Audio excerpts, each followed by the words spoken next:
سکون قلب دولت تسکین دولت حسن کی طرح عطائے رحمانی ہے۔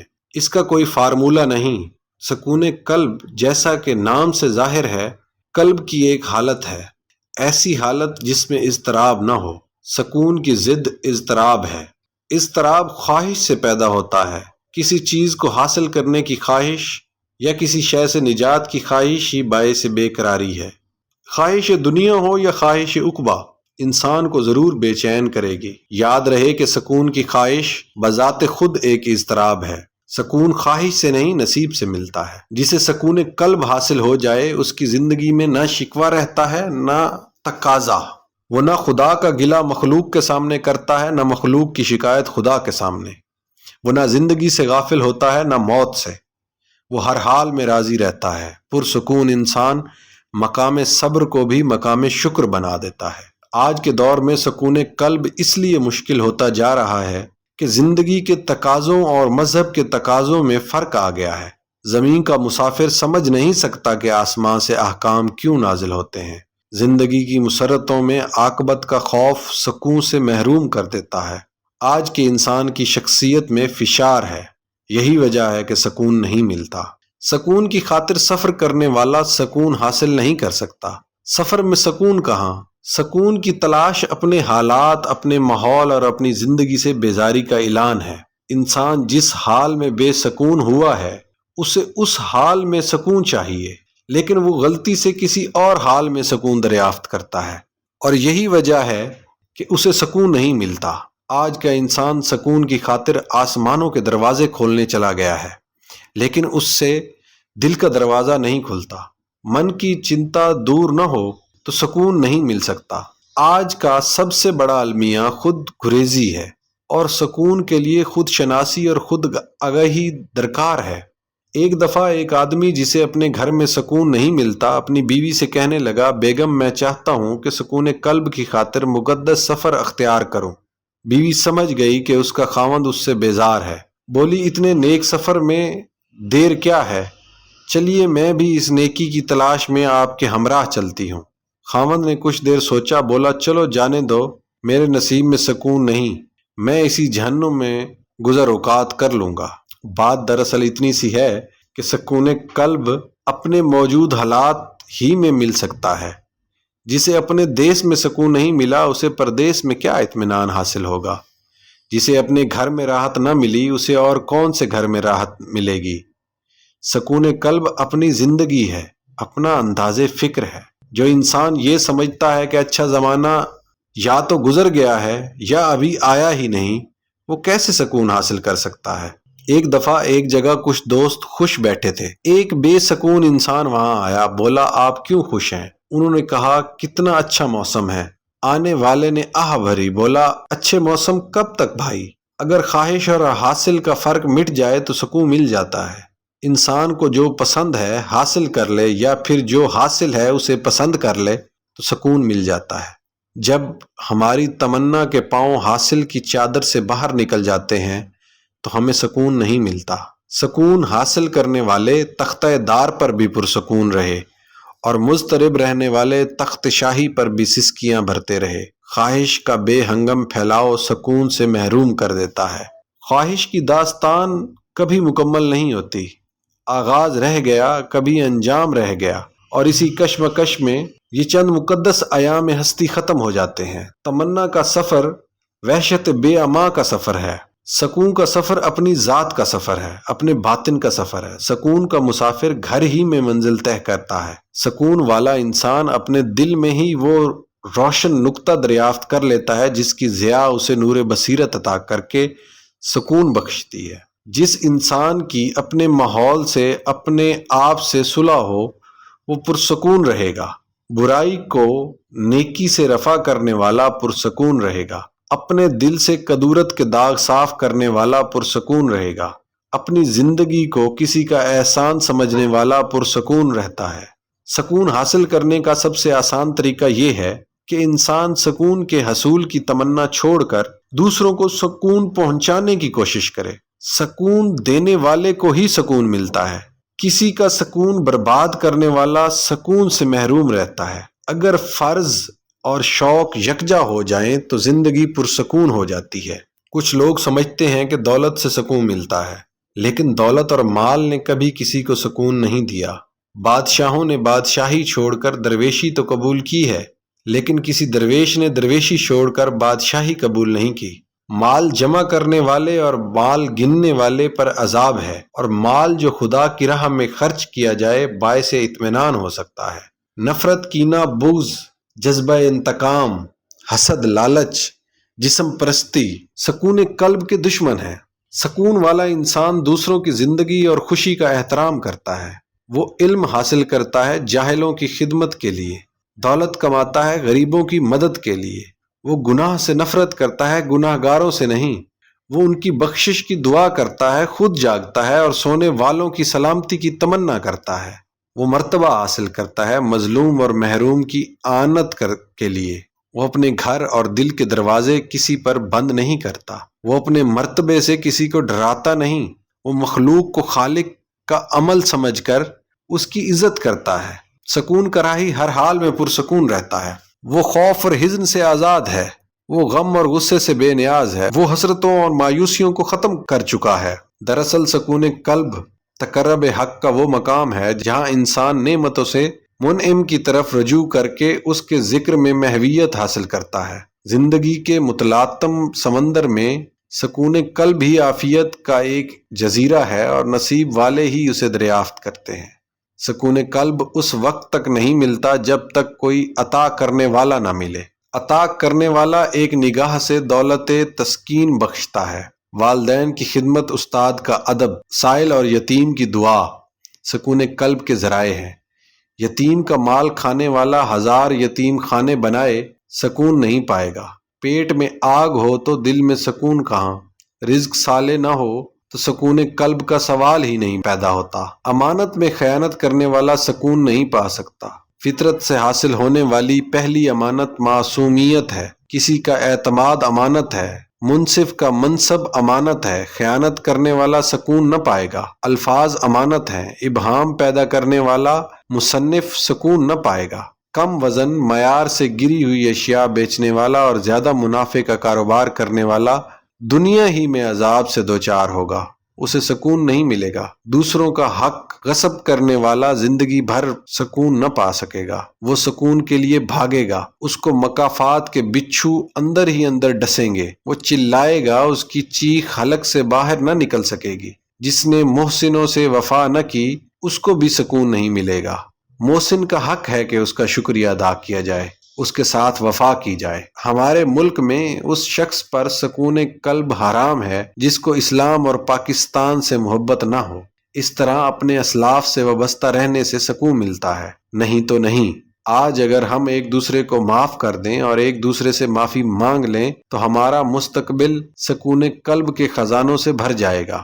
کمزور پر رحم کرنا باعث تسکین ہوتا ہے۔ کہتے ہیں کہ اگر چڑیا مالک کے گھر میں پنجرے کے اندر بھوک سے مر جائے تو چڑیا کا بنانے والا آسمانوں سے قہر نازل کرتا ہے۔ اپنے سے کم تر کا خیال رکھنا سکون قلب کا ذریعہ ہے۔ سکون قلب مالک کا قرب ہے اور قرب الہی کا واحد ذریعہ سجدہ شکر ہے۔ تضاد اور ازداد۔ جس طرح یہ کائنات مجموعہ ازداد ہے، اسی طرح ہماری زندگی بھی ازداد و تضاد کا مرکہ ہے۔ نور و ظلمات کے حسین امتزاج سے یہ کائنات جلوہ آرا ہے۔ دن اور رات کی تقسیم میں زمانے کا لامتناہی سفر جاری ہے۔ اس میں بود و نابود کی عظیم کار فرمائیاں ہو رہی ہیں۔ وقت کا سلسلہ مستقبل اور ماضی سے قائم ہے۔ مستقبل کو ماضی بنانے والے زمانے کو حال کہتے ہیں۔ یہ حال موجود لمحے کا نام ہے۔ یہ لمحہ کئی صدیاں نگل چکا ہے اور اس نے ابھی کئی اور صدیوں کو نگلنا ہے۔ یہ کائنات ہمہ وقت تبدیل ہو رہی ہے، لیکن یہ کائنات کبھی بدلتی نہیں۔ یہی اس کا تضاد ہے اور یہی اس کا حسن ہے۔ رات کے دامن سے نور آفتاب نکلتا ہے اور شام اس سورج کو نقاب پہنانے چلی جاتی ہے۔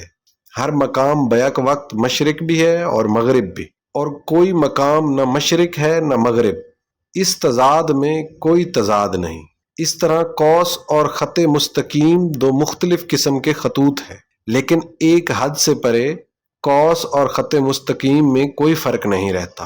تخلیق میں تضادات نفرت کے لیے نہیں، پہچان کے لیے پیدا فرمائے گئے ہیں۔ تضادات سے ہی افراد، احوال اور اشیاء کی پہچان ممکن ہے۔ خیر کو سمجھنے کے لیے شر اور شر کو سمجھنے کے لیے خیر کی تخلیق کی گئی۔ ایک دوسرے کی ضد کے ساتھ ساتھ خیر اور شر کا اپنا الگ وجود موجود ہے۔ اگر خیر کا تصور نہ بھی ہو تو شر کسی اور نام سے موجود رہے گا۔ دونوں کو تخلیق کرنے والی ایک ہی ذات ہے۔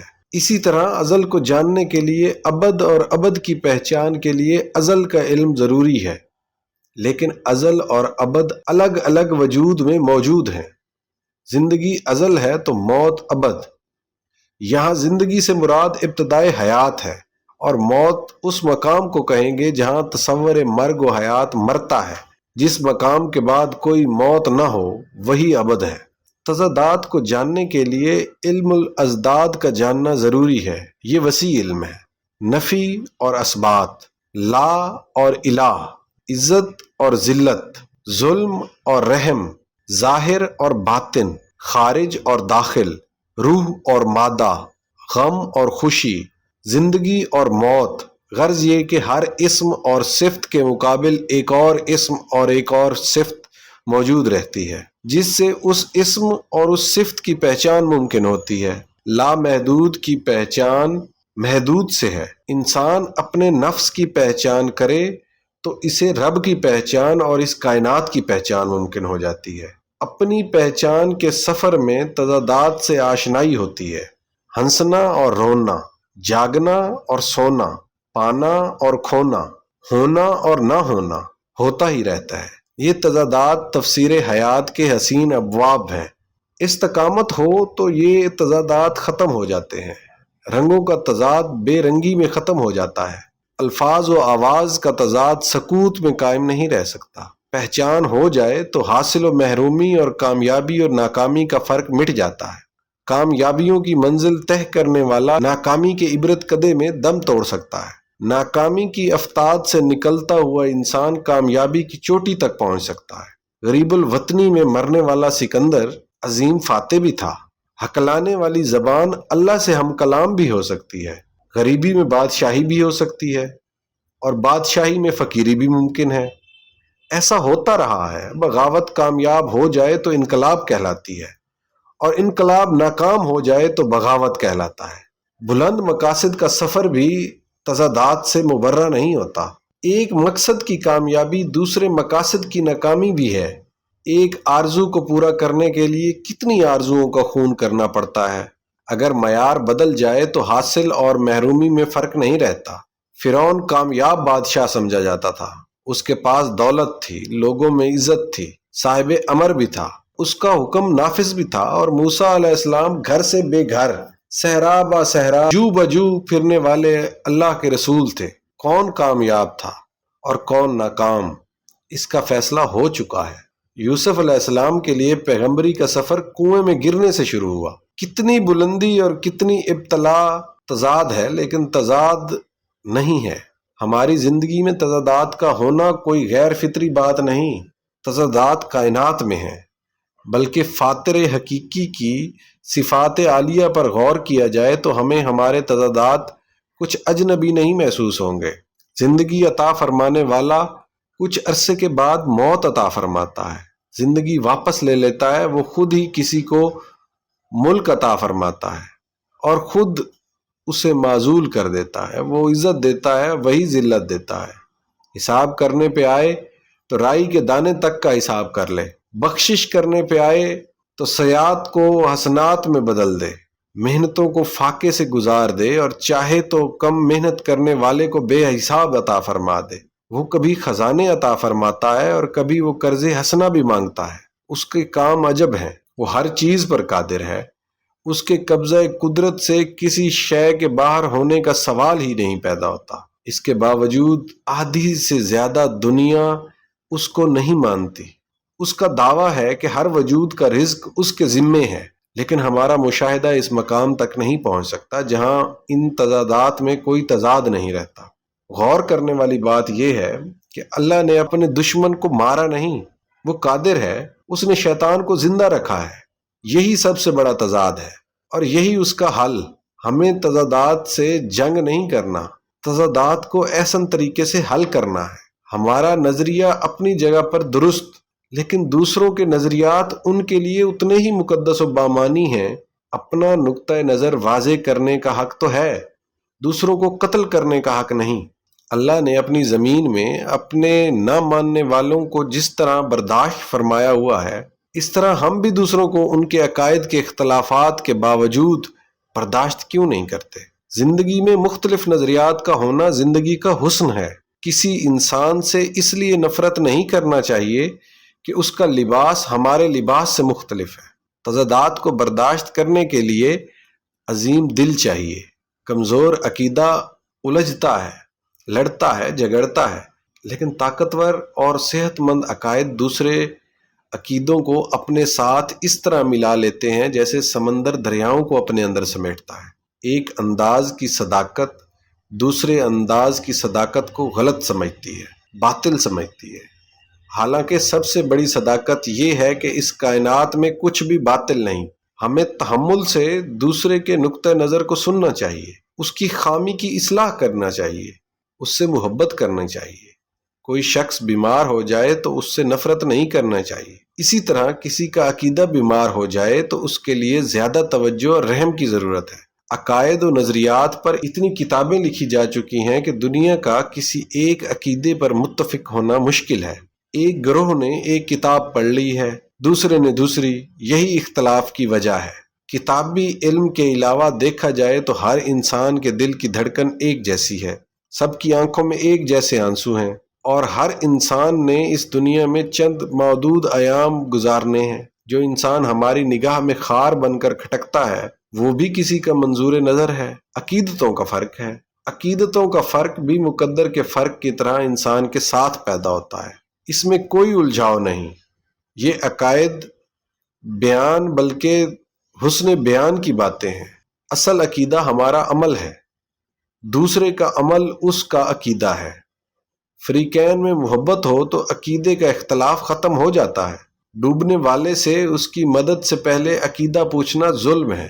زندگی کے بارے میں بہت کچھ کہا گیا ہے۔ زندگی وجودیت ہے، روحانیت ہے، جنسیت ہے، حساسیت ہے، وحدت الوجود ہے، وحدت الشہود ہے، معاشی استحکام کا نام ہے، حقیقت ہے، خواب ہے، تقدیر ہے، تدبیر ہے، یہ عقیدہ ہے، وہ عقیدہ ہے، یہ سب صحیح ہے، اس میں الجھاؤ نہیں۔ لیکن میری زندگی میرا ہی نام ہے، میرا عمل ہے، مجھ سے میرے بارے میں سوال ہوگا۔ سورج کا مذہب نہیں پوچھا جاتا، اس سے روشنی حاصل کی جاتی ہے۔ ہر انسان ہر دوسرے انسان کی ضرورت کا خیال رکھے تو عقائد کا تضاد ختم ہو جاتا ہے۔ تضاد تخلیق ہی حسن تخلیق ہے، تضاد فکر حسن ہے، تضاد اعتقاد ہی زمین پر حسن عقیدت ہے۔ شاہین اپنی بلند پروازی میں کوتاہی نہ کرے، اپنی بلند نگاہی کا لطف اٹھائے، اسے کرگس کی مردار خوری سے کیا عنات؟ مور اپنے پروں کو پھیلا کر رقص کرے، اسے کوے سے کیا ضد؟ جو انسان اللہ کے جتنا قریب ہوگا اتنا ہی انسانوں کے قریب ہوگا۔ اللہ سے محبت کرنے والے ہر انسان سے محبت کرتے ہیں۔ جو ذات اللہ کے بہت ہی قریب ہے وہی کائنات کے لیے رحمت ہے۔ پستیوں کی خدمت سے بلندی حاصل ہوتی ہے۔ تضادات کو خالق کے حوالے سے پہچانا جائے تو تضادات میں کوئی الجھاؤ نہیں۔ یہ تضادات نفرت کے لیے نہیں، محبت اور پہچان کے لیے ہیں۔ خالق حق ہے، تخلیق اپنے ہمہ رنگ جلووں سمیت برحق ہے۔ مخلوق اپنے عقائد و نظریات کے تضادات کے باوجود عین حقیقت ہے۔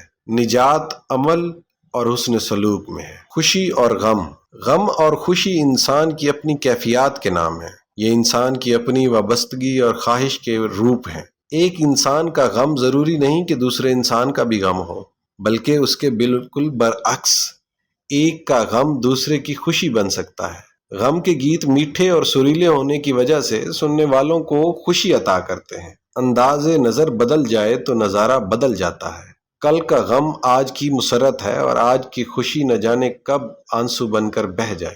انسان کا اپنا احساس واقعات کو غم اور خوشی سے تعبیر کرتا ہے۔ شبنم کے قطرے رات کے آنسو بھی ہیں اور صبح کی مسکراہٹ بھی۔ حقیقت یہ ہے کہ غم اور خوشی ایک ہی شے کے نام ہیں۔ ہر خوشی غم بنتی ہے، جتنی بڑی خوشی اتنا بڑا غم۔ غم آخر خوشی کے چھن جانے کا ہی تو نام ہے۔ جو شے زندگی میں خوشی بن کر داخل ہوتی ہے وہ غم بن کر رخصت ہوتی ہے۔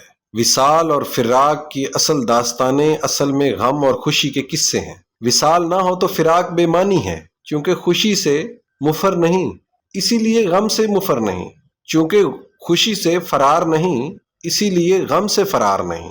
جس طرح ہستی سے فرار نہیں تو موت سے فرار نہیں۔ پیدا ہونے والا مرتا ضرور ہے، خوشی پیدا ہوتی ہے اور اس کی موت غم کا جنم ہے، اسی لیے ہماری وابستگیاں غم اور خوشی پیدا کرتی رہتی ہیں۔ اگر باپ نے بیٹے کا ماتم نہیں کیا تو بیٹا اپنے کندھے پر باپ کا جنازہ اٹھاتا ہے۔ کون سی ہے آنکھ جو غم سے یہاں روتی نہیں، جانے والوں کی مگر رفتار کم ہوتی نہیں۔ انسان فانی اشیاء سے محبت کرتا ہے، ان کی تمنا کرتا ہے، انہیں جمع کرتا ہے، اور فانی شے ختم ہو جاتی ہے تو وہ غم زدہ ہو جاتا ہے۔ انسان خزانے جمع کرتا ہے، دانہ دانہ چن کے، اور پھر ایک دن برق خرامند سے آشنا ہو جاتا ہے۔ خوشی بیٹی کی طرح گھر میں پلتی ہے اور جب جوان ہو جائے تو رخصت کر دی جاتی ہے۔ تمام مذاہب ایسے مقامات کی نشاندہی کراتے رہے ہیں جہاں انسان کو خوف اور حزن نہیں ہوتا۔ دراصل یہ روح کا مقام ہے، ایسا مقام جہاں تعلق نصیب ہوتا ہے بڑی روح سے، کائناتی روح سے، اور یہ تعلق فراق و وصال سے بے نیاز ہوتا ہے۔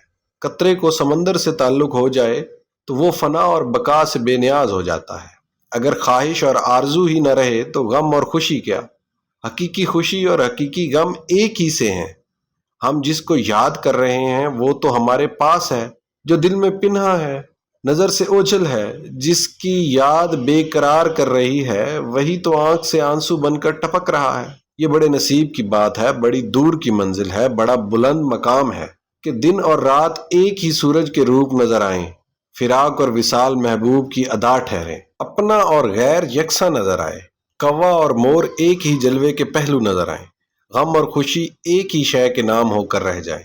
انسان روتے روتے ہنس پڑے اور ہنستے ہنستے رونا شروع کر دے۔ حاصل و محرومی سے بے نیاز ہو کر انسان معراج تعلق تک پہنچتا ہے، اور تعلق کے حصول کے بعد ستم اور کرم دونوں ہی محبوب کی دلبری کے انداز ہیں۔ دنیا میں خوشی حاصل نہیں ہو سکتی جب تک ہم دوسروں کو خوش نہ کریں۔ خوش کرنے والا ہی خوشی سے آشنا کرایا جاتا ہے، اور ہر خوش کرنے والا اور خوش رہنے والا تنہائیوں میں آنسوؤں سے دل بہلاتا ہے۔ لذت ستم مل جائے تو اور کرم کیا ہے؟ آہ سحر گاہی انعام ہے ان کے لیے جو بارگاہ سمدیت میں مقرب ہوں۔ بے قرار روحیں سرشار ہوتی ہیں بلکہ زمانوں کو سرشار کرتی ہیں۔ روحی میں رونے والا فرید رحمت اللہ علیہ آخر پکار اٹھاتا، دنیا والوں جس کو تلاش کر رہے ہو وہ ہمہ وقت میرے پاس ہے۔ خلقت کو جیندی گول ہے، ہر دم فرید دے کول ہے۔ کسی انسان کے غم کا اندازہ اس کے ظرف سے لگایا جاتا ہے۔ کم ظرف آدمی دوسروں کو خوش دیکھ کر ہی غم زدہ ہو جاتا ہے۔ وہ یہ برداشت نہیں کر سکتا کہ لوگ خوش رہیں، وہ ان کی خوشیوں کو برباد کرنے پر تل جاتا ہے۔ اس کی خوشی یہ ہے کہ لوگ خوشی سے محروم ہو جائیں۔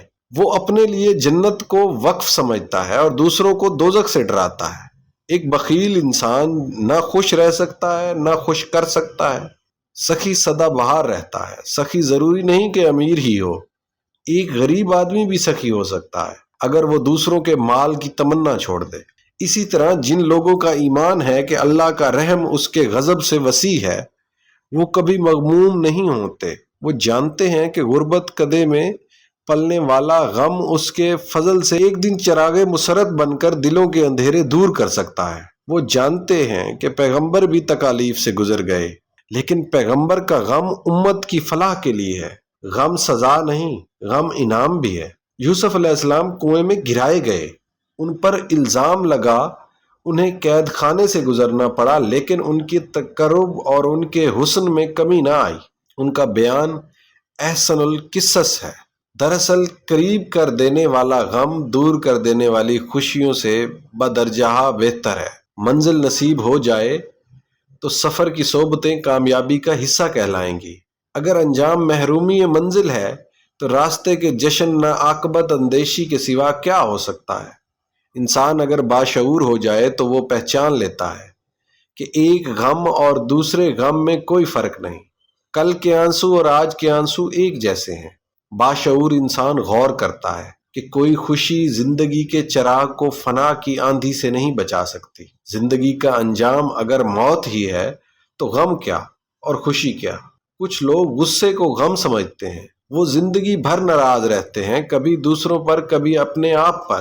انہیں ماضی کا غم ہوتا ہے اور حال کا غم ہوتا ہے اور مستقبل کی تاریکیوں کا غم۔ یہ غم آشنا لوگ دراصل کم آشنا ہے۔ وہ نہیں جانتے کہ گزرے ہوئے زمانے کا غم دل میں رکھنے والا کبھی آنے والی خوشی کا استقبال کرنے کے لیے تیار نہیں ہو سکتا۔ ان کا غم امر بیل کی طرح ان کی زندگی کو ویران کر دیتا ہے۔ یہ غم نہیں، یہ غصہ ہے، یہ یا نفرت ہے۔ غم تو دعوت مزگاں ساتھ لاتا ہے اور چشم نم آلود ہی چشم بینا بنائی جاتی ہے۔ غم کمزور فطرتوں کا راکب ہے اور طاقتور انسان کا مرکب۔ یہاں یہ جاننا بھی ضروری ہے کہ کچھ لوگ افسوس اور حسرت کو غم سمجھتے ہیں۔ ایسا نہیں ہے۔ افسوس کوتاہی عمل کا نام ہے، غلط روی کے احساس کا نام ہے۔ افسوس سے نکلنے کا راستہ توبہ اور معافی کا راستہ ہے۔ حسرت ناتمام آرزو کا نام ہے، یہ ایک الگ مقام ہے۔ آرزو اور استدعا کے فرق سے حسرت پیدا ہوتی ہے۔ آرزو جب استدعا سے بڑھ جائے تو حسرت شروع ہو جاتی ہے۔ باعزم انسان حسرت سے محفوظ رہتے ہیں۔ انسان اپنی پسند کو حاصل کر لے یا اپنے حاصل کو پسند کر لے تو حسرت نہیں رہتی۔ بہتر انسان وہی ہے جو دوسروں کے غم میں شامل ہو کر اسے کم کرے اور دوسروں کی خوشی میں شریک ہو کر اس میں اضافہ کرے۔ اپنی صلاحیتوں کو محروم لوگوں کی خدمت کے لیے وقف کرنے والا غم سے نڈھال نہیں ہو سکتا۔ اگر یہ بات مان لی جائے کہ غم شخصیت ساز ہے اور غم اس کی عطا ہے جس نے خوشی دی تھی، تو انسان کی زندگی آسان سی ہو جاتی ہے۔ اندیشوں کو بھی غم نہیں کہنا چاہیے۔ اندیشہ آنے والے زمانے سے ہوتا ہے۔ اگر حال پر نگاہ رکھی جائے تو مستقبل کے اندیشے کم ہو جاتے ہیں۔ اندیشہ ایک ناسمجھی کا نام ہے۔ اندیشہ امید سے ٹلتا ہے۔ امید رحمت پر ایمان سے حاصل ہوتی ہے اور رحمت خالق کا عمل ہے، بلکہ خالق کا دعویٰ ہے کہ اس کی رحمت اس کے غضب سے وسیع ہے۔ وہ خالق جو اپنے محبوب کو رحمت للعالمین صلی اللہ علیہ وآلہ وسلم بنا کر بھیجتا ہے، مخلوق پر غضب نہیں کرتا۔ لہٰذا ہم وثوق سے کہہ سکتے ہیں کہ خالق کی طرف سے مخلوق پر ظلم کا اندیشہ محض وسوسہ ہے۔ خالق نے ہدایت بھیجی، پیغمبر بھیجا، سلامتی کے پیغامات بھیجے، رحمتیں اور برکتیں نازل فرمائیں، مبارک صحیفے، مقدس کتابیں نازل فرمائیں، اور سب سے بڑی بات اپنی رحمتوں کو رحمت للعالمین صلی اللہ علیہ وآلہ وسلم کی ذات میں مجتمع فرما کر مخلوق کے لیے آسرا بنا کر بھیجا۔ سرکش و باغی انسان ہی اندیشوں میں مبتلا ہو کر غمزدہ و افسردہ رہتا ہے۔ جو لوگ اپنے نفس کے شر سے اور ظلم سے بچ گئے وہ غم سے بچ گئے۔ ان کے لیے بشارت ہے ہمیشہ ہمیشہ کے لیے شاداب اور سرسبز جنت کی۔ اندیشہ دوری ہے اور امید خواہش تقرب ہے۔ جس انسان نے استقامت اختیار کی، حقیقت کی راہ میں وہ مایوس نہیں کیا جاتا۔ سوچنا چاہیے کہ انسان اس زندگی میں نہ کچھ کھوتا ہے نہ پاتا ہے، وہ تو صرف آتا ہے اور جاتا ہے۔ کیا حاصل اور کیا محرومی، کسی کا چہرہ کسی کی زندگی میں خوشی پیدا کر جاتا ہے اور کسی کی زندگی میں غم دے جاتا ہے۔ یہ سب قدرت کے کھیل ہیں۔ لوگ حالات اور ترقی سے خوشی حاصل کرنا چاہتے ہیں، حالانکہ خوشی کا تعلق حالات سے نہیں، خوشی ایک حالت کا نام ہے۔ اپنی حالت، اپنا احساس، اپنا انداز فکر، احساس کی اصلاح ہو جائے تو غم اور خوشی کی بحث ختم ہو جاتی ہے۔ دلبر دل کے پاس نظروں کے سامنے ہو تو تختہ دار جنت سے کم نہیں، دلبر دور ہو تو جنت بھی جہنم۔ دلبر کی یاد سرمایہ ہے اور اس کے کوچہ کی گدائی بھی تاج شاہی سے کم نہیں۔ تو حاصل یہ ہوا کہ غم اور خوشی اپنے انداز فکر کے نام ہے۔ نیکی کے راستے میں محرومی بھی خوشی کا باعث ہے اور گناہ کا حاصل ہو جانا بھی غم کا باعث ہے۔ دن کو لٹنے والا اگر رات کو آرام سے سو جائے تو راہزن کے لیے دعا کے علاوہ کیا ہو سکتا ہے؟ اگر زندگی کسی اور کی خوشنودی کا باعث ہو جائے تو غم نہیں ہوگا۔ اگر خود غرضی مقصد حیات ہو تو کبھی خوشی نصیب نہ ہوگی۔ خوشی اور غم موسموں کی طرح آتے جاتے رہتے ہیں۔ غم خوشی بن کر زندگی میں داخل ہوتا ہے اور خوشی غم بن کر زندگی سے نکل جاتی ہے، اور پھر محروم زندگی آشنائے لذت و کیف کرا دی جاتی ہے۔ اس طرح جیسے خزاں زدہ باغ ایک دن سرسبز و شاداب کر دیا جاتا ہے۔ بہار دو خزاؤں کے درمیانی وقفہ کا نام ہے، اور خزاں دو بہاروں کے درمیانی زمانے کا۔ ایک دفعہ ایک انسان اپنے کسی عزیز کی موت پر رو رہا تھا۔ لوگوں نے کہا روتے کیوں ہو؟ اب آنسوؤں کا کیا فائدہ؟ اس نے جواب دیا روتا اسی بات پر ہی ہوں کہ اب رونے کا فائدہ ہی نہیں۔ جو شے رونے سے واپس نہیں ہو سکتی اس پر رونا کیا، اور رونا ہوتا ہی اس شے پر ہے جو رونے سے بھی واپس نہ آئے۔ خوشی کا تعقب کرنے والا خوشی نہیں پا سکتا، یہ عطا ہے مالک کی، جو اس کی یاد اور اس کی مقرر کی ہوئی تقدیر پر راضی رہنے سے ہی ملتی ہے۔ کپل وستوں کا راجا خوشی حاصل نہ کر سکا، لیکن گیا کا گیانی خوشی سے سرشار ہو کر لوگوں کو خوشی کی منزل دکھاتا رہا۔ اسلام نے استقامت کو ذریعہ مسرت کہا ہے اور بجا کہا ہے۔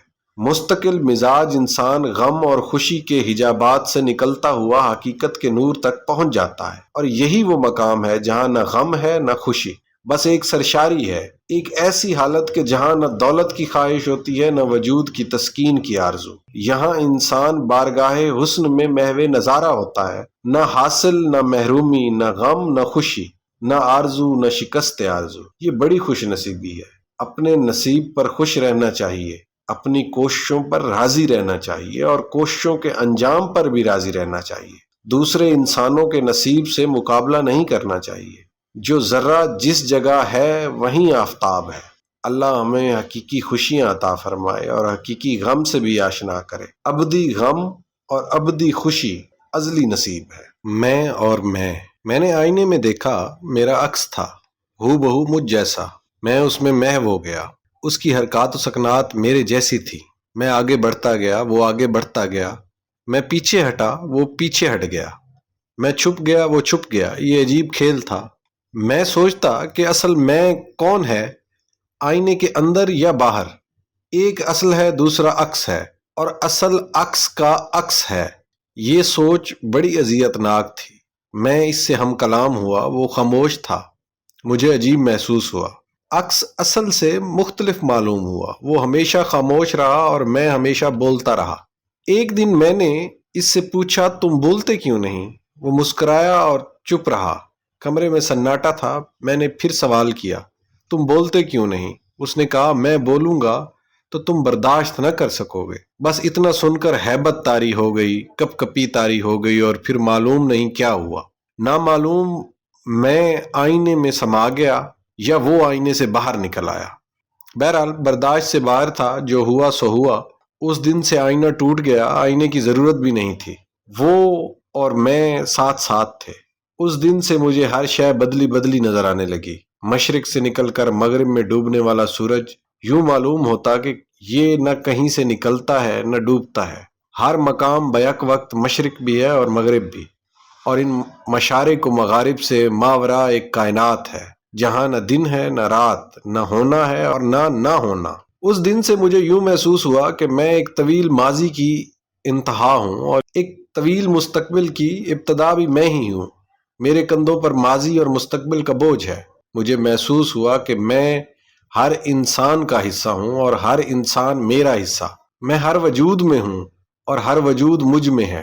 دنیا میں ہونے والے ہر جرم کی ذمہ داری مجھ پر ہے، اور نیکی کا بھرم میرے ہی دم سے ہے۔ میری سوچ بھی عجیب ہو گئی۔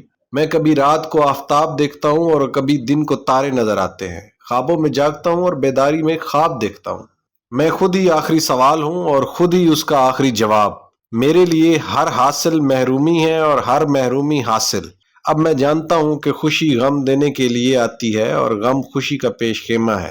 میں اس بڑھیا کے بارے میں بہت سوچتا ہوں جس نے ساری عمر سود کاتا اور آخر میں اس کو الجھا دیا۔ میں ان محنتوں پر روتا ہوں جو رائے گاں کر دی گئیں۔ میں اس عابد کے بارے میں بھی متفکر ہوں جس کو عبادت کے زوم نے محرومیاں عطا کی۔ میں جانتا ہوں کہ میں کچھ نہیں جانتا، لیکن مغرور عالم کی عاقبت پر مجھے افسوس ہے۔ میں ان کی حماقتوں پر حیران ہوں جن کے سر پر کتابوں کی گٹھا ہے اور جن کے دماغ اور دل خالی ہیں۔ میں سوچتا ہوں کہ پہاڑوں کے دامن میں مٹی کس طرح آئی، اور یہ کہ دریا رواں کیوں ہے؟ سمندر ساکن کیوں ہے؟ آنکھ بنانے والا کتنا بصیر ہوگا اور کان بنانے والا کس طرح کی سماعت رکھتا ہوگا؟ میں تحیر میں ہوں کہ کسی درخت کا کوئی پتا کسی پتے سے نہیں ملتا۔ ہاتھی کو پیدا فرمانے والا چیونٹی کو کس طرح تخلیق کرتا ہے؟ میں اپنے دوسرے میں سے نجات چاہتا ہوں، لیکن اس کی گرفت مضبوط ہوتی جا رہی ہے۔ وہ مجھے عجیب داستانیں سناتا ہے۔ وہ کہتا ہے کہ یہ کائنات ایک راز ہے، گہرا راز۔ رنگ آواز پیدا کرتے ہیں اور آواز کا رنگ ہوتا ہے۔ عجیب کشمکش کا عالم ہے۔ سوچتا ہوں تو خیالات تھک جاتے ہیں۔ انسان دنیا میں کیوں آتا ہے اور اگر آیا ہے تو جاتا کیوں ہے؟ میں سوچتا ہوں کہ لا مکان میں رہنے والا ہر مقام میں موجود کیسے ہے؟ اگر موجود ہے تو لا مکان کیسے ہے؟ میں غور کرتا ہوں کہ اگر میں آزاد ہوں تو مجبور کون ہے؟ میرا آنا اور جانا میرے بس میں نہیں تو میرا ہونا کس کام کا؟ عجیب کشمکش کا عالم ہے۔ سوچتا ہوں تو خیالات تھک سے جاتے ہیں۔ انسان دنیا میں کیوں آتا ہے؟ اگر آیا ہے تو جاتا کیوں ہے؟ میں سوچتا ہوں کہ لا مکان میں رہنے والا ہر مکان میں موجود کیسے ہے؟ اگر موجود ہے تو لا مکان کیا ہے؟ میں غور کرتا ہوں کہ اگر میں آزاد ہوں تو مجبور کون ہے؟ میرا آنا اور جانا میرے بس میں نہیں تو میرا ہونا کس کام کا؟ میں حصار وقت کو توڑ سکتا ہوں لیکن میرے گرد آرزوؤں کے پہرے ہیں۔ میری خواہشات مجھے جکڑ رہی ہیں۔ میں اپنی ملکیت کی ملکیت بن چکا ہوں۔ میں جسے چھوڑ نہیں سکتا اسے میں نے حاصل کیوں کیا، اور میں جسے حاصل نہیں کر سکتا اس کا خیال چھوڑتا کیوں نہیں؟ عجیب مخمسے کا عالم ہے۔ کل تک میں تاریخ ساز تھا، آج میں تاریخ کا طالب علم ہوں۔ میری تاریخ جمود کا شکار کیوں ہے؟ اس کے کچھ اوراق پھٹ گئے ہیں۔ کیا لکھا ہوا تھا اب مجھے کون بتائے گا؟ میں سوچتا ہوں کہ وحدت ملت اور تفریق ملت میں کیا فرق ہے۔ میں سوچتا ہوں کہ دولت کی محبت انسان کو بے حس کیوں کر دیتی ہے۔ میرا بھائی جس کارخانے میں ملازم ہے میں اس کا مالک ہوں، پھر بھی میں اس کا بھائی ہوں۔ اس کو چیتھڑوں میں دیکھ کر میرا قیمتی لباس جھلس کیوں نہیں جاتا؟ میں بے بس ہوں، مجبور ہوں کہ میں اعلیٰ قسم کے کھانے کھاؤں اور بھائی اپنے کمزور نصیب پر صبر کرے۔ میں یہ بھی سوچتا ہوں کہ وہ لوگ کہاں ہیں کہ کرامات کا دعویٰ کرنے والے؟ میرے گرد و پیش کیا ہو چکا ہے، کیا ہو رہا ہے؟ مجھے اپنے بارے میں فکر کیوں نہیں؟ دروازے بند کر لینے سے طوفان تھم تو نہیں جاتے؟ حقائق کو دیکھ کر تو نظر انداز نہیں کیا جا سکتا۔ ایک طرف مہمانوں کی یلغار ہے، دوسری طرف گھر میں بھی وحدت فکر کم ہے۔ کیا بنے گا؟ گھر والوں کو ایک خیال میں اکٹھا کرنا ضروری ہے۔ بد نصیب لوگ ملک کو بد نصیب سمجھ رہے ہیں، خوش نصیب لوگ اسے خوش نصیب کیوں نہیں بناتے؟ میری دعا بھی بدل گئی ہے۔ میں دعا کرتا ہوں اے اللہ مریضوں کو ظالم ڈاکٹروں کے عذاب سے بچا، شریعت کو علماء سو سے بچا، طریقت کو خرقہ سالوس کی دسترس سے بچا۔ میرے اللہ ہمیں ہمارے اعمال اور خیال کی عبرت سے بچا۔ میں یہ دعا نہیں کرتا کہ دشمن مر جائے، میں کہتا ہوں کہ دوست زندہ ہو جائیں، جذبے بیدار ہوں، عزم پیدا ہو جائے، وحدت افکار و کردار حاصل ہو جائے، اس قوم میں یقین کی دولت عام ہو جائے۔ میرے اللہ ہمیں ہمارے وسوسوں سے بچا، ہمارے اندیشوں کا منہ کالا کر، ہمیں اپنے دعووں کی عظمت سے متعارف کروا۔ میرے مولا تاریخ کی رسوائی سے بچا، ہمیں معافی کا راستہ دکھا۔ میرے مولا اس ملک کے نوجوان طالب علموں کو اس ملک کی صحیح خدمت کرنے کی توفیق عطا فرما۔ میں خواب دیکھنے کا قائل نہیں، میں جانتا ہوں کہ خواب دیکھنا یا خواب دیکھنے کے خواب دیکھنا در حقیقت حقیقت کو نہ دیکھ سکنے کے اضطراب کا نتیجہ ہے۔ خواب اس وقت تک حقیقت نظر آتا ہے جب تک ختم نہ ہو۔ خواب میں خواب کو خواب سمجھنا اتنا ہی مشکل ہے جتنا اپنے آپ میں ڈوب جانا۔ خواب جھوٹا ہو تو عذاب ہے، مصیبت ہے، اور اگر خواب سچا ہو تو بھی تعبیر کا انتظار بے قرار رکھتا ہے۔ ایسا خواب بھی کیا دیکھنا جس کی تعبیر سمجھ میں نہ آئے۔ خواب کی اونچی اڑان زندگی کے تنگ ہونے والے دائرے کو توڑ نہیں سکتی۔ بہرحال میں خواب کے بارے میں زیادہ نہیں جانتا، یہ زندگی ایک خواب گراں ہے۔ ہم سب نیند کے سمندر میں ڈوبے ہوئے ہیں، جب آنکھ بند ہوگی تو آنکھ کھلے گی۔ میں بہت کم خواب دیکھتا ہوں، وہ مجھے سونے ہی نہیں دیتا۔ ہاں البتہ ایک دفعہ میں نے خواب دیکھا میں قائد اعظم رحمۃ اللہ علیہ سے ملاقات کے لیے جا رہا ہوں۔ اچانک مجھے خیال آیا کہ میں بہت سے سوالات کو جوابات کے حوالے سے پہچانتا ہوں، لیکن اگر قائد اعظم نے مجھ سے کوئی سوال پوچھ لیا تو شاید میرے پاس کوئی جواب نہ ہوگا۔ میں ملاقات کیے بغیر واپس لوٹ آتا ہوں۔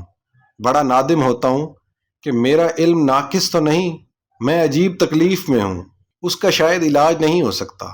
میں فکر کی وادیوں میں سرگرداں ہوں، مجھے اس عمل کی تلاش ہے جو مجھے میرے افکار سے نجات دلائے، لیکن یہ سوچ کر اب میرا فکر ہی میرا عمل ہے۔ میں خاموش ہو جاتا ہوں، اپنی تلاش ترک کر دیتا ہوں۔ مجھے مستقبل پر اعتماد ہے، مجھے اس کی رحمت پر یقین ہے۔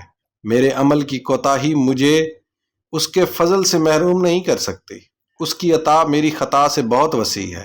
میرے ملک کی عزت اس کے نام کی عزت سے وابستہ ہے، اس لیے مجھے مایوسی نہیں ہو سکتی۔ ملک عطا کرنے والا اس کی بقا کا انتظام فرمائے گا۔ مجھے ہر انسان دکھی نظر آتا ہے، اور ہر انسان دکھ کا باعث بھی اور دکھ کا مداوا بھی۔ ہر بیماری اپنے قریب ہی اپنا علاج رکھتی ہے۔ اب میں سوچ رہا ہوں کہ مجھے اس ساتھی سے نجات حاصل کرنی چاہیے جس نے میری سوچ کو گندا کر دیا ہے۔ مجھے دوسروں سے مختلف خیال کا کیا حق ہے؟ لوگ جو کچھ کر رہے ہیں ٹھیک ہی ہوگا، خدا کرے ایسا ہی ہو۔ میں تو اپنے بارے میں ہی سوچتا ہوں۔ مجھے بھی غافل ہونے کا حق ہے، یہ حق مجھے ملنا چاہیے۔ میں چاہتا ہوں کہ آئینے والے میں کو واپس بھیج دوں، لیکن کیسے؟ آئینہ تو ٹوٹ چکا ہے۔ اللہ کے قرب کے مختلف ذرائع اپنی اپنی جگہ پر مستند و معتبر ہیں، لیکن اللہ کے قرب کا آسان ترین راستہ کسی کے فیض نظر سے ملتا ہے۔ جو شاید چلنے سے حاصل نہیں ہوتی وہ ٹھہرنے سے حاصل ہو جاتی ہے۔ جو راز پیسے جمع کرنے میں نہ پایا جائے وہ خرچ کرنے میں ضرور پایا جائے گا۔ جسے سونے والا دریافت نہ کر سکے اسے جاگنے والا ضرور دریافت کرے گا۔ انسان جب تک زندہ ہے بے آرزو نہیں ہو سکتا۔ شاید آرزو ہی زندگی ہے۔ ہر انسان صاحب آرزو ہے۔ ہر دل آرزو پیدا کرتا ہے۔ آرزو نہ ہو تو زندگی بے معنی سی ہو کر رہ جاتی ہے۔ آرزوئیں انسان کو بے بس کر دیتی ہیں۔ انسان انہی آرزوؤں کے حصار میں اس طرح جکڑا جاتا ہے جیسے شہد میں مکھی، اور پھر انسان ڈوبتا ہی جاتا ہے۔ ایک آرزو کا تعاقب ہمیں دوسری آرزو سے متعارف کراتا ہے، اور اس طرح سلسلہ در سلسلہ زنجیر بنتی چلی جاتی ہے۔ اس سے نجات کی راہ ممکن ہی نہیں۔ ہماری زندگی کی اکثر وابستگیاں آرزو کے دم سے ہیں۔ محبت آرزوئے قرب محبوب کا نام ہے۔ نفرت آرزوئے فنائے عدو ہے۔ حصول زر آرزوئے آسائش ہے۔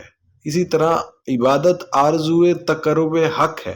غرض یہ کہ ہر عمل کے ساتھ آرزو کا وابستہ ہونا لازمی ہے۔ بے آرزو عمل مجبوری ہے، لاچاری ہے بلکہ بیماری ہے۔ آرزو مر جائے تو اس کی لاش سے نئی آرزو پیدا ہوتی ہے۔ یہ وہ ککنس ہے جو جلتا ہے اور اپنی راکھ سے نئے ککنس کو جنم دیتا ہے۔ آرزو تلاش پیدا کرتی ہے، اور تلاش سفر پیدا کرتی ہے۔ سفر انسان کے لیے نئے نئے مسائل پیدا کرتا ہے، اور نئے مسائل کے حل کے لیے نئی تلاش شروع ہوتی ہے، اور اسی طرح چلتے چلتے راستہ بدل جاتا ہے، اور انسان حیرت و پریشان سوچتا ہے کہ اس نے جو چاہا تھا وہ یوں تو نہ تھا۔ وہ غور کرتا ہے کہ اس نے جو خواب دیکھا تھا اس کی تعبیر کا سفر ایک نیا خواب بن کر سامنے آیا ہے جو اپنے لیے کسی نئی تعبیر کا انتظار کرے گا۔ نیا خواب پرانے خواب سے مختلف ہوتا ہے۔ نئی تعبیر اتنی ہی دور ہوتی ہے جتنی پہلے خواب کی۔ آرزوؤں کے سلسلے در سلسلے اتنے پیچیدہ ہیں کہ ان سے نکلنا اور ان کو سمجھنا دشوار ہے۔ ہماری اکثر آرزوئیں ضرورت کی آرزوئیں ہیں، مثلا خوراک، مکان، لباس۔ ہر آدمی خوراک کا محتاج ہے۔ خوراک صرف روٹی کا نام نہیں جس سے ہم پیٹ بھرتے ہیں۔ خوراک نگاہ کے لیے نظارے کی تمنا بھی ہے۔ آنکھ کی خوراک حسین منظر ہے، ذہن کی خوراک حسن خیال ہے، دل کی خوراک پرتوئے جمال ہے، روح کی خوراک ذوق خود آگاہی کے ساتھ ساتھ لطافت احساس حقیقت ہے۔ ہر اشتہائے خوراک کی تلاش پر مجبور کرتی ہے۔ ہم جس کیفیت میں ہوتے ہیں ویسی ہی خوراک کی ضرورت ہوتی ہے، اور اس ضرورت کو پورا کرنے کے لیے انسان سرگرداں ہوتا ہے۔ یہ آرزو ہماری سرشت میں ہے، فطرت میں ہے۔ جس بہشت میں ضرورت شجر ممنوع ہو، اس بہشت سے انسان جلد ہی نکل جانا پسند کرتا ہے۔ انسان بہشت چھوڑ دیتا ہے لیکن آرزو نہیں چھوڑتا۔ آرزوؤں پہ پہرا، جبر، قدغن ممکن ہی نہیں۔ کوئی کسی کی خوراک کی ضرورت پورے کیے بغیر اس سے خوراک کی آرزو چھین نہیں سکتا۔ خوراک کی ضرورت کو پورا کرنے کے لیے انسان کو بڑی بڑی صفات عطا کی گئی ہیں۔ انسان صبح گھر سے نکلتا ہے پرندوں کی طرح اپنے آشیانے سے باہر تلاش خوراک کے لیے، طرح طرح کی حرکات کرتا ہے، اور پھر شام کو گھر لوٹتا ہے حسرت لے کر یا سرشاری اور سرخوشی لے کر۔ اور اس طرح زندگی ایک دائرے میں مقید ہو کے رہ جاتی ہے۔ اس ضرورت کی خواہش کی تکمیل کو انسان کامیابی کہتا ہے۔ پھر ایک دن اسے ایک نئی صورتحال سے تعارف ہوتا ہے اور محسوس کرتا ہے کہ یہ ضرورت ہی اس کی واحد ضرورت نہیں، اسے کچھ اور بھی چاہیے۔ اسی طرح پرانی آرزو ایک نیا جذبہ بن کر ابھرتی ہے اور انسان پھر مصروف ہو جاتا ہے ایک نئے انداز کے ساتھ۔ وہی پرانا انسان نئی حرکت میں نظر آتا ہے۔ مکان میں رہنے کی آرزو، اپنے ذاتی مکان کے حصول کی آرزو انسان کو بے چین کر دیتی ہے۔ وہ مکان بناتا ہے، کیسے کیسے جتن کرتا ہے، کہاں کہاں سے کیا کیا کچھ اکٹھا کرتا ہے۔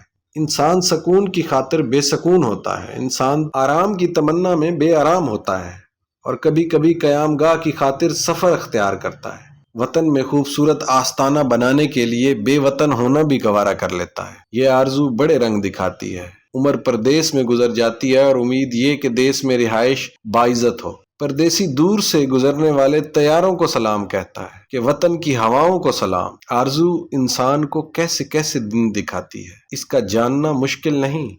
ایک بہتر مستقبل کی آرزو حال کو بدحال کر دیتی ہے، اور پھر مستقبل اسی حال کا حصہ بن کر رہ جاتا ہے۔ انسان سماج میں عزت چاہتا ہے، وقار چاہتا ہے، سرفرازی چاہتا ہے، اسی لیے تو محنت کرتا ہے۔ اس کا مرتبہ اس کو عزت نہ دلائے تو یہ محنت بھی رائے گاں ہو جاتی ہے۔ وہ لوگوں کو اپنے ماتحت کام کرتا دیکھ کر اپنے آپ کو اپنے قد سے بڑا سمجھنے لگتا ہے، لیکن یہی لوگ جو اس کے ماتحت ہیں اس کی عزت اور شہرت کو گھن کی طرح کھا جاتے ہیں۔ اس کے پاس سماجی مقام ہوتا ہے لیکن عزت نہیں۔ شاید عزت سماج پر روب کا نام نہیں، سماج کی خدمت کا نام ہے، اور خدمت کے لیے اور طرح کی آرزو چاہیے۔ سیاست کے میدان میں ہم دیکھتے آ رہے ہیں حکمرانی کی خواہش اور تخت و تاج کی آرزو کیا انجام لاتی ہے۔ یہ آرزو کہاں کہاں سے گزرتی ہے۔ عزت کی آرزو کوئے ملامت سے بھی گزرتی ہے۔ لوگوں کو مرعوب کرنے اور متاثر کرنے کی آرزو انسان کو ہلاک کر دیتی ہے، اور وہ نہ لوگوں کو مرعوب کر سکتا ہے نہ متاثر۔ یہ لوگ بس عجیب لوگ ہیں، جہاں یہ بے فیض فوقیت دیکھتے ہیں بس وہیں سیخ پا ہوتے ہیں۔ ان پر احسان انہیں جتا کر کیا جائے تو بھی یہ ناپسند کرتے ہیں۔ لوگوں کو ممنون کرنا ان پر ظلم کرنا ہے۔ لوگ تو اس مالک کا بھی شکر ادا نہیں کرتے جو انہیں مفت بینائیاں عطا فرماتا ہے، ان کے دیکھنے کے لیے نظارے پیدا کرتا ہے، جو آسمانوں سے مینا برساتا ہے اور اس سے خوراک مہیا کرتا ہے۔ لوگ حصول نعمت کو اپنا حق سمجھتے ہیں، اور دینے والے سے تعلق اتنا ہی ہے کہ وہ دیتا چلا جائے اور لوگ لیتے چلے جائیں۔ وصولی کی رسید اور شکریہ کی ضرورت نہیں۔ بہرحال عطا کرنے والے کی آرزو عطا کرنا اور حاصل کرنے والے کی آرزو حاصل کرنا ہے۔ اس میں روب کس بات کا؟ یہی تو انسان اور خدا میں فرق ہے۔ وہ دیتا ہی چلا جاتا ہے، غافلوں کو، کافروں کو، منکروں کو، بلکہ ہر ایک کو۔ اس کی رحمت آسمان کی طرح سب پر چھائی ہوئی ہے، لیکن انسان کسی کو راستہ بتائے تو ساتھ ہی اپنا تعارفی کارڈ اس کو دیتا ہے کہ مجھے اس پتے پر خط لکھنا۔ خدا خدا ہے اور انسان انسان۔ انسان کی سب سے بڑی آرزو ہے کہ اسے بہت سے انسان پہچان لیں، اس کے خیال میں شریک ہوں، اس کی صفات کی تعریف کریں، اس کے تشخص کا ادراک کریں اور اس کے الفاظ کی قدر کریں، اس کے چہرے کو مشتاق نگاہوں سے دیکھیں، اس کا انتظار کریں، اسے آنسوؤں کے ساتھ الوداع کریں، اس کی زندگی کو مقدس مانیں اور مرنے پر اس کے جنازے میں شامل ہوں، اور اس کے جانے کے بعد اس کے دن منائے جائیں، اس کی یادیں زندہ رہیں۔ اس کے بعد کچھ بھی نہ ہو سوائے اس کی یاد کے، اور یہی آرزو بربادی اور تباہی کا باعث ہے، ظلم کا پیش خیمہ ہے۔ انسان اپنی آرزو کے حصول میں یہ بھول جاتا ہے کہ دوسرے انسان بھی آرزو رکھتے ہیں، ایسی ہی آرزو، بالکل ایسی۔ وہ بھی تشخص کی پہچان چاہتے ہیں، جلسہ گاہ میں سامعین اپنا مقام رکھتے ہیں۔ وہ جانتے ہیں کہ وہ نہ ہوں تو کوئی مقرر پیدا ہی نہ ہو۔ گرمی بازار دکاندار کے دم سے نہیں، خریدار کے مرہون منت ہے۔ انسان کی آرزو اسے نیکی اور بدی کے راستے دکھاتی ہے۔ تکمیل آرزو کے مراحل بڑے کٹھن ہیں۔ خوش رہنے کی آرزو غم سے آشنا کراتی ہے، حاصل کی آرزو محرومیوں کے دامن سے وابستہ کرتی ہے، جینے کی آرزو موت کے شکنجے میں لاتی ہے۔ آرزو کا سفر مرگ آرزو تک ہے۔ جو حاصل ہو گیا اس کی تمنا ختم ہو جاتی ہے، اور جو حاصل نہ ہو سکے وہ ایک حسرت ناتمام بن کر دم توڑتی ہے۔ آرزو کا مسافر رکتا نہیں، وہ چلتا ہی رہتا ہے۔ اگر اسے کسی ایک ہستی سے تعارف ہو جائے جو اس کو اس کی آرزو کا چہرہ دکھا کر اسے آرزو سے بے آرزو کر دے تو یہ بڑے نصیب کی بات ہے۔ آرزوؤں کا طویل سلسلہ انسان کے لیے عذاب سے کم نہیں۔ آرزو کا فسانہ کبھی مکمل نہیں ہو سکتا، کبھی آغاز رہ جاتا ہے، کبھی انجام رہ جاتا ہے۔ بعض اوقات جب ہم اپنی آرزو کو حاصل کرتے ہیں تو محسوس ہوتا ہے کہ یہ تو وہ چیز نہیں جو ہم نے چاہی تھی، ہم نے یوں تو نہ چاہا تھا۔ تمنا اور حاصل میں بڑا فرق ہوتا ہے، خوابوں اور تعبیروں میں بڑے فاصلے ہوتے ہیں۔ زندگی میں ایک وقت ایسا آتا ہے کہ انسان محسوس کرتا ہے جیسے اس کی آرزویں اس کا حاصل لا حاصل ہو، اسے ناکام ارادوں پر خوشی سی ہونے لگتی ہے اور کامیاب آرزوؤں کے انجام سے وحشت ہونے لگتی ہے۔ کامیاب آرزو گناہ ہو سکتی ہے لیکن ناکام آرزو کبھی گناہ نہیں ہو سکتی۔ نیکی کی آرزو ناکام ہو تب بھی نیکی ہی ہے، بدی کی آرزو بدی ہے، بدی کا سفر بدی ہے اور انجام تو خیر بدی ہی ہے۔ اللہ کا ارشاد ہے کہ عین ممکن ہے کہ انسان ایسی چیز کو پسند کرے جو اس کے لیے نقصان دہ ہو، اور عین ممکن ہے کہ وہ ایسی چیز کو ناپسند کرے جو اس کے لیے مفید ہو۔ لہٰذا یہ ضروری ہے کہ کامیابیوں اور کامرانیوں کی آرزو سے پہلے ان کے انجام اور ان کی عاقبت کے بارے میں کسی جاننے والے سے پوچھ لیا جائے۔ اکثر دیکھا گیا ہے کہ بظاہر کامیاب زندگی ایک ناکام بلکہ عبرت ناک انجام سے دوچار ہوتی ہے۔ وہ مسافر جسے گاڑی میں سیٹ نہ ملی اپنے آپ کو بدقسمت سمجھتا ہے، اور جب گاڑی حادثے کا شکار ہوتی ہے تو وہی انسان اپنی خوش نصیبی پر فخر کرتا ہے۔ آرزوؤں کو انجام کے حوالے سے دیکھنا اور پہچاننا ہی باعث رحمت اور باعث عافیت ہے۔ یہ جاننا چاہیے کہ نیک آرزو میں ناکامی بری آرزو میں کامیابی سے بدرجہ بہتر ہے۔ اچھی آرزوئیں خوش نصیبی کی ضمانت ہے، لیکن سب سے زیادہ خوش قسمت انسان شاید وہ ہے جو بے نیاز آرزو ہو، جس کی اپنی منشا الہی کے تابع ہو۔